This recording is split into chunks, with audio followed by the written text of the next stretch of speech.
Don தொலைக்காட்சி நேயர்கள் அனைவருக்கும் இன்றைய இந்த இனிய கால பொழுது என்னுடைய வணக்கங்களை கூறுவதில் மகிழ்வடைகின்றேன். கதை வழி அறமொழி என்ற இந்த நிகழ்ச்சியிலே இன்றைக்கு ஒரு சின்ன குட்டி கதையை சொல்லலாம்னு நினைக்கின்றேன். ஒரு தேசத்திலே ஒரு ராஜா ஆண்டு வந்தார். அவர் ஒரு நாள் வேட்டைக்கு காட்டுக்கு புறப்பட்டார். தன் மந்திரிகள், பிரதானிகள் எல்லாரும், தளபதிகள், போர் வீரர்கள் என்று புறப்பட்டார். ஒரு இடத்திலே தங்கி இருக்கின்ற போது சிங்கத்தினுடைய சத்தம் கர்ச்சனை கேட்டது. சிங்கத்துடைய கர்ச்சனை கேட்டது. அந்த கர்ச்சனை கேட்டதால் தாமதம் சிங்கத்துக்கு பயந்து சுற்றி இருந்த கூடாரம் அடித்திருந்தவர்கள் எல்லாம் ஓடிவிட்டார். ராஜா தனித்து போய்விட்டார்.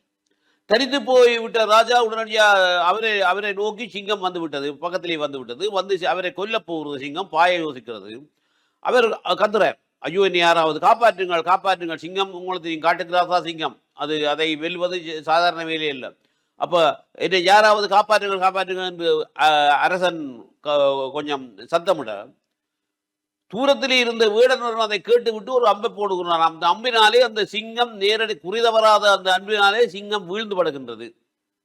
வீழ்ந்துபட்டவுடன் அவன் கிட்டே வருகிறான். வந்தவுடன் ராசாவுக்கு சரியான சந்தோஷம். பக்கத்தில் இருந்த எல்லாரும் தன்னோட நம்பி வந்து எல்லோரும் விட்டு விட்டு ஓடிவிட்டாங்கள். இந்த எங்கேயோ இருந்த ஒரு காட்டுக்கே இருக்கின்ற சம்பந்தம் இல்லாத இந்த வீடுவன் வந்து தன்னை காப்பாற்றினானே என்று சொல்லி அவனை கூப்பிட்டு, வா தம்பி, உனக்கு என்ன வேண்டும், என்னிடம் இருக்கின்ற என்னத்தையாவது கேள், நான் உனக்கு தருகிறேன். என் நாடு வேண்டுமா, பாதுராட்சியம் வேண்டுமா, அல்லது வேறு ஏதாவது பொருட்கள் வேண்டுமா, கேள் கேள் என்று சொல்ல அவன் சொன்னான், எனக்கு ஒன்றுமே வேண்டாம், வேட்டையாடுவது என்னுடைய தொழில். இன்றைக்கு சிங்கம் உங்களை நோக்கி வந்தபோது அந்த சிங்கத்தை கொல்லுவது எனக்கு பெரிய வேலையில் என்னுடைய தொழிலுடைய ஒரு பகுதி அது. ஆகவே நான் என்னுடைய அம்பை விட்டு அதை கொன்று விட்டேன். நீங்கள் இந்த நாட்டுக்கு ராசா, நீங்கள் சந்தோஷமாக போய் வாருங்கள் என்று சொன்னான். இருந்தாலும் அவர் அரசனுக்கு திருப்தி இல்லை. ஏதாவது இவனுக்கு கொடுக்க வேண்டும், உதவி செய்தவன் அல்லவா, ஏதாவது கொடுக்க வேண்டும் என்ற அந்த எண்ணத்திலே திருப்பி திருப்பி கேட்கின்ற போது அவன் கடைசியாக இவருடைய அரசனுடைய அந்த அன்பை பார்த்து அதை தாங்க முடியாமல் சொன்னான், நீங்கள் ஒரு நாளைக்கு எங்களை வீட்டுக்கு வந்து சாப்பிடுங்கோ, அது செய்தால் போதும். அவன் சாதாரண வீடுவன், ஒரு சின்ன இடத்துல இருக்கின்ற ஒரு குடிசையிலே வாழ்கின்ற வீடுவன்.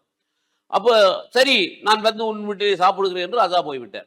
அப்போ ராஜா சென்று அங்கே அரண்மனைக்கு சென்று அப்போது அவர்கள் ஒரு வரவேற்கிறார்கள். வரவேற்கின்ற போதே ராஜா சொன்னார், நீங்கள் எல்லாம் ஓடிட்டீர்களா, என்னை காப்பாற்றின ஒரு வீடன், அதனாலே நான் அவனுக்கு ஒரு வரம் கொடுத்துக்கிறேன், என்ன சொல்லியிருக்கிறேன், நான் வந்து உன் வீட்டிலே சாப்பிடுகிறேன் என்று சொல்லிக்கிறேன். ஒரு பெரிய ராசா சக்கரவர்த்தி ஒரு சின்ன சாதாரண ஒரு வீடன் வீட்டிலே போய் சாப்பிடுவது என்பது பெரிய அதிசயமான விஷயம். அப்போ இதை கேள்விப்பட்டவுடன் பிரதானிகள் எல்லாம் என்ன செய்கிறார்கள், அந்த வேடுவருடைய வீட்டை நோக்கி செல்கிறார்கள். அங்கே அவனுக்கு சிம்மாசனமோ, இருக்க வசதியோ, படுக்க வசதியோ, அல்ல நல்ல சாப்பாடு போடுவதற்கான வசதியோ, ஆடையோ, ஆபரணமோ எதுவும் இல்லை. வெறும் வறுமையிலே வாழுகின்ற ஒரு வீடன். அதனால ராஜா போகின்ற போது அவரை போகின்ற போது என்ன செய்ய வேண்டும், அவருக்கான அந்த வீட்டை திருத்தி அழகாக அமைக்க வேண்டும் என்று அவர் அமைத்தார்கள். அதுவிட அவர் ராஜா அமர்வதற்கு ஒரு நல்ல கதிரை வேணும், சிம்மாசனம் வேணும், பக்கத்திலே மற்றவர்கள் அமர்வதற்கு 4 கதிரை வேணும் என்று சொல்லி அதுக்கான கதிரைகளில் அழகிய கதிரைகளை போட்டார்கள். இது ராஜா போகின்ற போது தேரிலே தானே போவார். தேரிலே போவதற்கு நல்ல வீதி வேண்டுமாவே அந்த ரோட்டை போட்டு அழகாக நல்ல சாதாரணமாக ஒழுங்கையாக மண்ணொழுங்கையாக இருந்ததை நல்ல அழகிய வீதியாக அமைத்து கொடுத்தார்கள். அரசர் தங்குவதற்கான அந்த இடத்தை நல்ல ஒரு மாளிகையாக ஆக்க வேண்டும், நல்ல மாளிகையாக ஆக்கினார்கள். இனி சமைத்து கொடுப்பதற்கு நல்ல சாப்பாடு கொடுக்க வேண்டும். ஆகவே நல்ல பாத்திரங்களை, வெள்ளி பாத்திரங்களை போன்ற பாத்திரங்களை எல்லாம் கொண்டு வந்து அடுக்கினார்கள். இப்படியெல்லாம் செய்து ராஜாவை வரவேற்பதற்கு அவர்கள் சந்தோஷமாக அங்கே செய்து விட்டார்கள். அரசன் குறித்த நாளுக்கு குறித்த தேதிக்கு போனான். வேடுவனுக்கு அந்த சொல்லி தாங்க முடியவில்லை சந்தோஷம். நான் சும்மா இருந்த காட்டுக்குள்ளேயே தனியாக தத்தளித்து கொண்டிருந்த சாப்பாட்டுக்கே வழி இல்லாமல் இருந்த ஒரு வீடுவன், எனக்கு இவ்வளவு பொருள் எல்லாம் கிடைத்துக்கிறது, எல்லாம் ராஜா எனக்கு சேர்க்கிறார் என்று நினைத்து கொண்டு நன்ற வகையிலே சாப்பாட்டியாக்கி தன்னுடைய மனைவி கூட சாப்பாட்டியாக்கி அவருக்கு போடுகின்றான். போடுகின்ற போது ராஜா மகிழ்ந்து உன்னுடைய உதவிக்கு மெச்சினேன் என்று பாராட்டினார். இங்கே சொல்லப்படுகிற செய்தி என்னென்றால், நாங்கள் ஒரு நல்ல விடயத்தை செய்தால் ஆண்டவரிடம் நாங்கள் வேண்டுகின்ற போது நிறைய விஷயத்தை வேண்டுகிறோம்.